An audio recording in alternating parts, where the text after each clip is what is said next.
Mari kita mendengarkan sebuah kesaksian yang akan disampaikan oleh Dr. Reinhard Yefta Gustiano Tarega. Bagaimana hidupnya dijamah oleh Tuhan. Dia seorang dokter. Dia memiliki pengetahuan, dia memiliki segala ilmu. Dan dia belajar dan belajar. Tetapi melalui peristiwa yang nanti akan disampaikan, seperti dalam 2 Tawarikh 7 ayat 14 ini, maka pribadinya mengalami pemulihan. Bahkan saya percaya seluruh kehidupannya, pekerjaannya, karirnya, bahkan negeri, tempat di mana dia bekerja, juga pasti akan dipulihkan oleh Tuhan. Mari kita dengarkan sebuah kesaksian ini. Silakan Pak Dokter. Ya, shalom. Selamat pagi, semangat pagi. Gimana kabarnya saudara semua? Baik, di sini perkenalkan saya Reinhard Yefta. Saya adalah seorang dokter di rumah sakit di daerah di Jawa Barat dan memang bertugas sebagai garda depan untuk menangani pasien COVID. Di sini saya akan membagikan sebuah kesaksian yang saya alami, pengalaman rohani saya sebagai survivor COVID atau penyintas COVID yang dimulai dari sejak tanggal 15 November 2020 ya. Jadi awalnya pada tanggal tersebut setelah jaga malam, habis shift jaga malam berturut-turut, saya dapat libur dan kemudian saya pulang ke Tangerang dan itu belum ada gejala apa-apa. Itu masih tidak ada, nggak enak badan atau nggak ada demam, nggak ada batuk sama sekali. Kemudian saya pulang, saya bermain sama keluarga, kemudian esoknya itu udah mulai ada timbul batuk-batuk sedikit ya. Batuk-batuk sedikit dan makin sore itu makin sering. Dan kemudian pada sore hari sekitar jam 6 itu badan saya mulai nggak enak gitu ya. Sebelumnya memang saya nggak pernah sakit sama sekali. Dan saya tuh sampai lupa rasanya demam tuh kayak gimana gitu ya, karena udah bener-bener nggak pernah gitu. Dan waktu itu saya ngerasain kok nggak enak badan dan rasanya tuh panas gitu. Akhirnya saya ambil termometer dan saya ukur suhu dan memang benar itu suhunya ada 38,5 ya, itu udah tinggi. Dan kemudian saya udah mulai panik nih, apakah ini demam dari mana? Apakah dari COVID kah atau dari penyakit yang lainnya? Gitu, saya udah ambil inisiatif, langsung masuk kamar, saya isolasi mandiri gitu ya, di kamar bener-bener nggak keluar, makanan semua dianterin ke dalam kamar.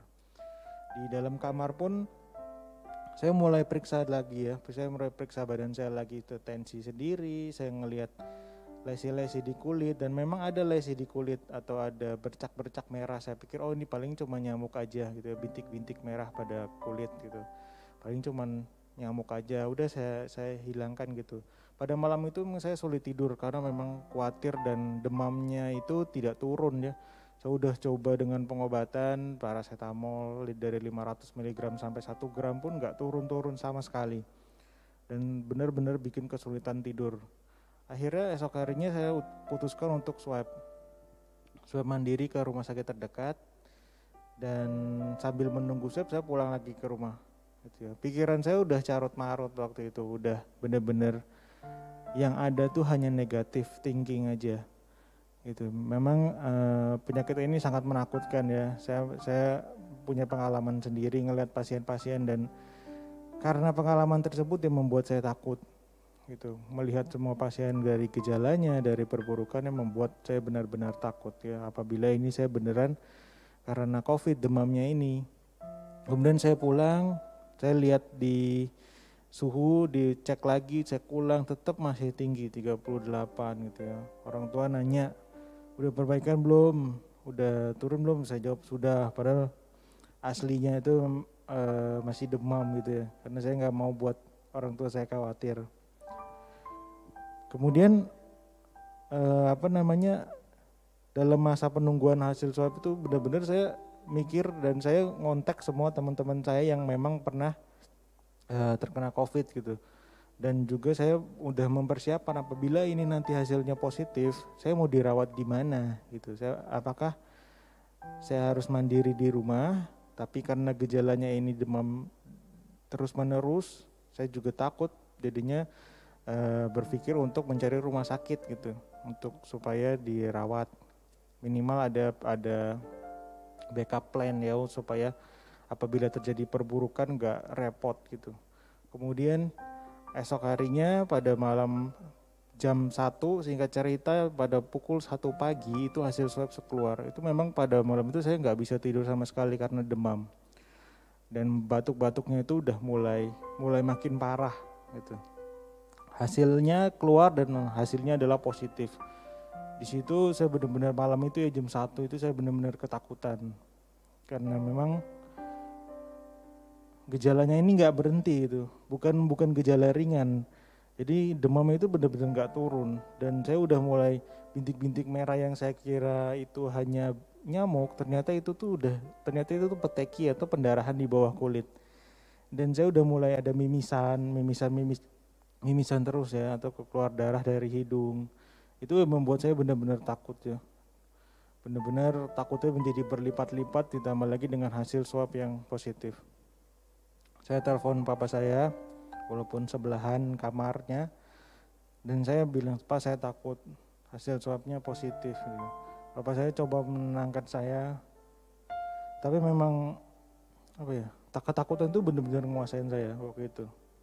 Akhirnya kita tunggu sampai pagi, saya langsung mengontak semua teman saya yang di Tangerang dan juga di Jakarta, saya kontak untuk cari rumah sakit mana yang bisa ngerawat saya. Dan saya fokuskan untuk yang ada HCU atau ICU-nya karena waktu itu memang sangat penuh. Saya cari masih belum ada gitu ya yang cocok. Akhirnya entah gimana caranya itu papa saya yang malah yang dapat gitu. Akhirnya saya nurut papa saya ngikut ke rumah sakit yang papa saya pilih. Dan di situ memang ada HCU ICU-nya dan itu rumah sakit yang bagus. Kemudian saya dirawat di sana. Sampai rumah sakit saya pikir sudah selesai, tenang gitu ya. Sudah tenang sedikit gitu. Tiba-tiba ada intimidasi pikiran lain. Bagaimana dengan keluarga saya?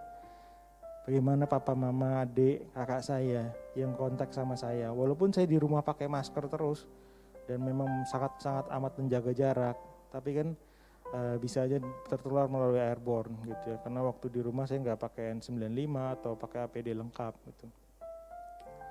Kemudian pikiran itu benar-benar menghantui saya, benar-benar bikin saya tambah takut ya. Walaupun udah di rumah sakit saya tetap masih takut gitu, masih cemas gitu.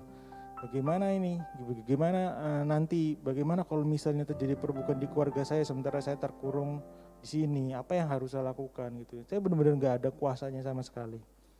Di keluarga saya nggak ada yang medis Bu. Jadi memang hanya saya sendiri yang orang medis.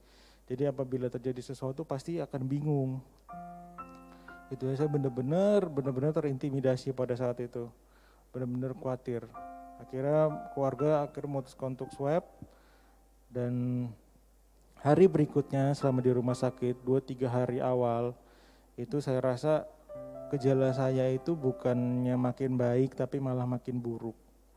Itu benar-benar makin buruk ya.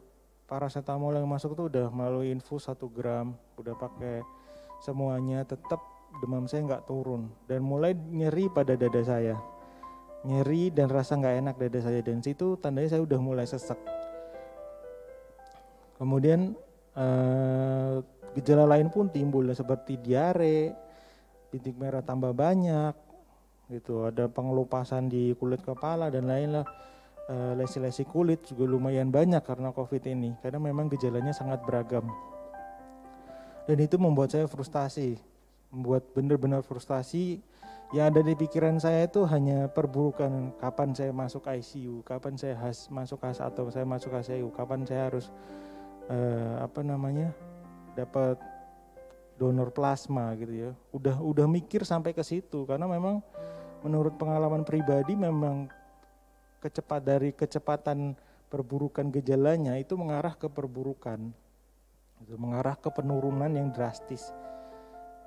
Gitu. Benar-benar saya khawatir, benar-benar saya nggak bisa berdoa sama sekali. Yang saya pikir hanya gimana caranya saya nanti dapat donor plasma gitu. Kalau memang terjadi perburukan atau kondisi saya makin lemah, makin berat. Ditambah lagi waktu 2-3 hari awal itu teman sejawat saya meninggal.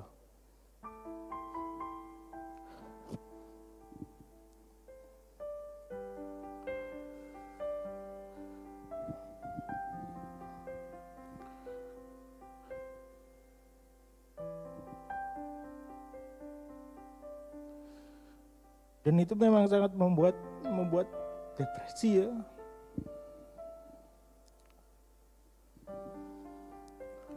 Membuat depresi banget gitu. Dan ketakutan itu benar-benar udah nggak ada batasnya lagi. Udah seperti saya di dalam jurang paling dalam hidup saya. Besoknya gejala tetap makin parah. Dan saya udah gak bisa berdoa sama sekali. Saturasi di saya itu udah 93, 92. Saya yakin besoknya pasti akan turun gitu. Dan saya memaksakan diri saya untuk gak pakai oksigen gitu. Saya harusnya mencet bel ranjang rumah sakit itu supaya perawat datang memberi saya oksigen. Tapi saya pikir kalau saya pakai oksigen, nanti waktu video call sama keluarga, mereka akan makin khawatir. Gitu ya. Saya takut mereka khawatir dan imunnya makin turun. Jadi saya memutuskan untuk bertahan. Saya udah pasrah itu. Saturasi di 92, udah mulai turun lagi. Saya udah coba napas cepat tapi kok nggak naik-naik gitu. Terus di saturasinya tersebut. Akhirnya waktu pada malam hari itu memang batuk-batuk sangat parah dan saya memang sangat amat kesulitan tidur. Yang pertama demam, yang kedua batuknya itu makin parah. Batuknya itu bisa berderet dan saya makin sesak. Bahkan pada siang hari saya mencoba untuk mandi aja itu saya sesak banget. Saya nggak bisa jalan sedikit sesak. Kemudian pada malam hari mau tidur berbaring ke belakang, menyender ke belakang juga nggak bisa karena batuk dan sesak. Akhirnya waktu makin parah tersebut, saturasi makin turun, saya hanya berdoa kepada Tuhan. Di situ saya mulai bisa berdoa. Dan saya hanya menyerahkan apapun yang saya pikirkan, logika saya, pengalaman kerja saya, pengetahuan saya selama saya bekerja, itu saya runtuhkan semua. Saya taruh semua di kaki Tuhan. Tuhan, ini saya nggak punya apa-apa, saya berserah aja. Saya nyari donor plasma nggak ada. Saya benar-benar berserah waktu itu. Nggak bisa ngapa-ngapain, uang, jabatan, pengetahuan medis, itu gak ada gunanya sama sekali. Tapi di saat saya angkat tangan, disitulah Tuhan turun tangan. Secara ajaib, saya juga gak bisa mikir itu gimana caranya. Ambang batuk saya waktu saya berserah, waktu saya benar-benar berserah dan menangis sama Tuhan. Ambang batuk saya itu udah mulai turun, seketika itu juga turun.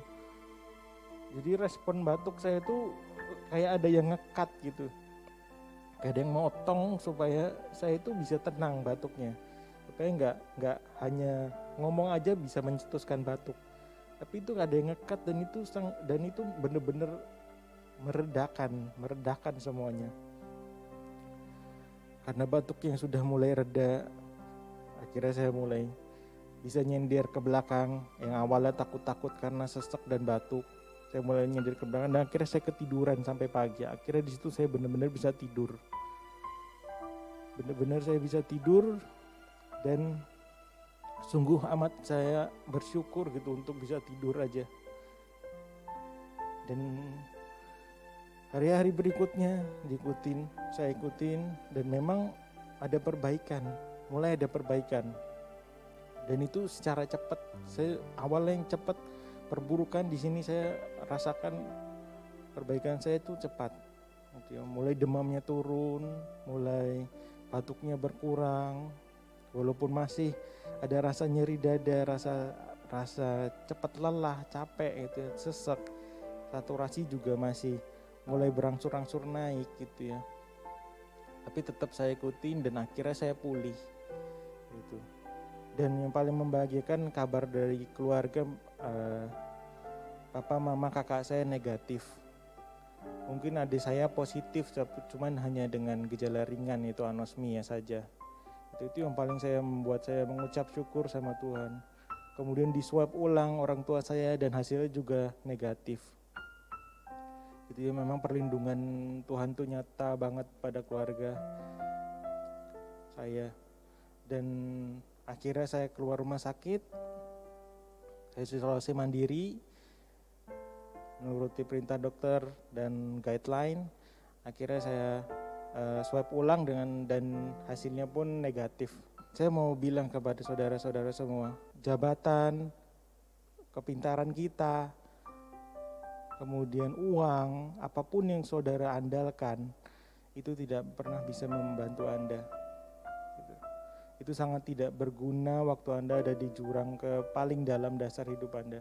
Apalagi sampai mau bersentuhan dengan kematian.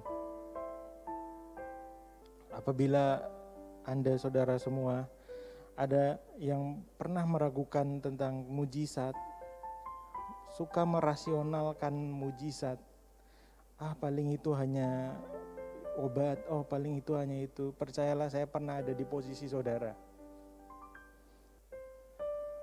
Dan Tuhan menghancurkan semuanya itu. Membuat saya bertobat dan akhirnya balik untuk berserah, mendekat, percaya penuh kepada Tuhan. Tidak mengandalkan logika semata, pengetahuan medis, tapi benar-benar berserah diri pada Tuhan. Karena kita nggak tahu 2021 kayak gimana. Virus ini seperti apa, pandemi ini berakhir apa tidak, apakah vaksin bisa menolong, kita semua gak ada yang tahu. Tapi hanya dengan berserah kepada Tuhan, angkat tangan sama Tuhan, Tuhan pasti turun tangan dan tolong kita. Tuhan itu masih ada, mujizatnya masih ada. Sekali lagi, Tuhan itu ada, dan andalkan Dia, saudara. Karena saya pernah salah, dan saya gak mau saudara-saudara mengalami apa yang saya alami. Semoga kesaksian ini bisa menjadi berkat buat saudara-saudara semua. Tuhan berkati. Baik, Pak Dokter. Satu hal yang perlu kita simak dengan baik hari ini adalah di titik mana Anda menyerahkan hidup Anda kepada Tuhan. Di titik waktu malam, waktu saya udah benar-benar gak bisa ngapa-ngapain, malam itu saya ingat banget, saya benar-benar berserah karena saya udah gak bisa ngapa-ngapain. Itu saya udah sangat sesek, bahkan saya udah rasanya pengen buat wasiat aja, udah pengen kasih nomor akun saya di HP saya nggak saya kunci, akun bank saya mau buat wasiat supaya untuk keluarga saya. Yang di titik dimana saya sangat dekat dengan kematian, itu membuat saya berserah banget sama Tuhan.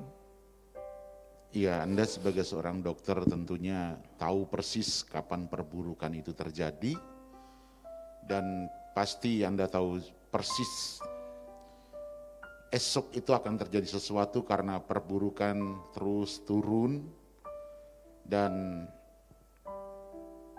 puji Tuhan, Anda menanggalkan semua logika, kepandaian, menanggalkan kekuatan Anda, pengetahuan Anda yang mungkin waktu di mana Anda bertugas ada banyak pasien yang sembuh karena apa yang Anda perbuat, karena apa yang Anda pelajari. Mungkin disitulah Anda pernah berbuat salah, yaitu jauh dari Tuhan.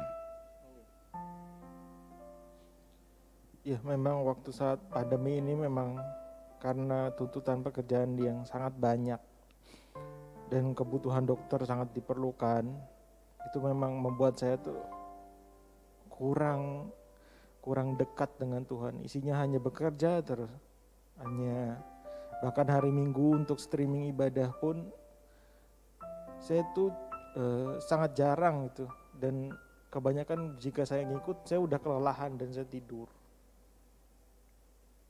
Jadi praktis yang Anda pikirkan hanyalah bekerja dan mencari uang dan mencari uang. Ternyata semua yang Anda kejar, semua yang Anda impikan, itu ternyata hanyalah semu.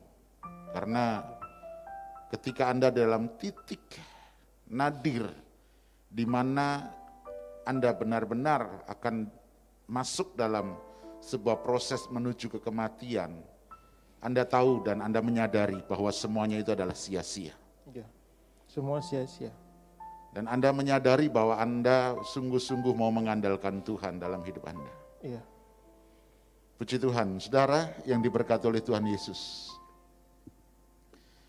Kita telah mendengar kesaksian dari seorang dokter.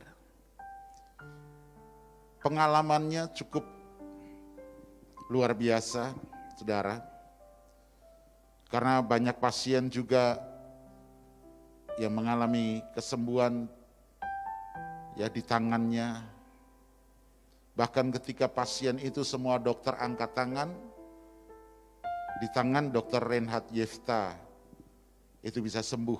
Disitulah saudara, terkadang manusia mengandalkan pengetahuannya. Disitulah kadang manusia mengandalkan kekuatannya. Dan sekarang saya bersyukur karena Tuhan menegur Dr. Reinhard Yefta supaya dia kembali menjadi hambanya, melayani dengan kasih dari Kristus dan hidupnya tetap mengandalkan Kristus. Oleh sebab itu Bapak Ibu saudaraku yang dikasihi oleh Tuhan Yesus, lihat di dalam 2 Tawarikh tadi saya katakan bahwa ketika kita berbalik dari jalan-jalan kita yang jahat, kita merendahkan diri di hadapan Tuhan, maka Tuhan mengampuni dosa kita dan memulihkan. Terbukti Dr. Reinhard Yefta Gustiano Tarega saat ini dia sudah dalam keadaan baik dan dia siap untuk bekerja kembali, menolong orang-orang yang terpapar COVID-19. Dan saudara, mari saudara, sudah ada lebih berapa dokter kira-kira yang nakes yang sudah meninggal kena COVID? Untuk hari ini udah, kemarin sih sekitar 500, lebih dari 502. Sudah data yang kemarin didapat sudah 502 nakes yang meninggal karena COVID. Oleh sebab itu Bapak Ibu saudaraku yang diberkati oleh Tuhan Yesus, mari kita sama-sama berdoa juga, baik untuk para dokter, para nakes yang ada, supaya sungguh-sungguh Tuhan melindungi mereka. Saudara bayangkan, Dr. Reinhard ini bekerja terus-menerus tanpa henti karena memang tidak ada dokter. Sangat kekurangan rumah sakit itu dengan dokter.